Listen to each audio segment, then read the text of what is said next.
Crime ব্রাঞ্চের শীর্ষ আধিকারিকের দিশপুরে ম্যারাথন জেনারেল পরপীর শ্রীভূমিতে নিয়ে আনা হলো ইউএসএম আচার্য মাহবুল হককে। মুখ্য ন্যায়াধীশ আদালতে হাজির করার পর আচার্য মিডিয়ার সামনে উল্লেখ করেন, পড়ুয়াদের চিন্তা করার প্রয়োজন নেই। এআরডি ফাউন্ডেশন রয়েছে যেখানে পড়ুয়ারা ভালোভাবে বিদ্যাচর্চা করতে সক্ষম হবে।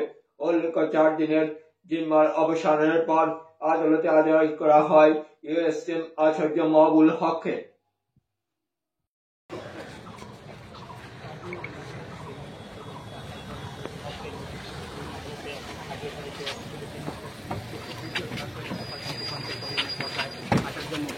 অন্যান্য শিক্ষককে এই মুহূর্তে জিজ্ঞাসা হচ্ছে।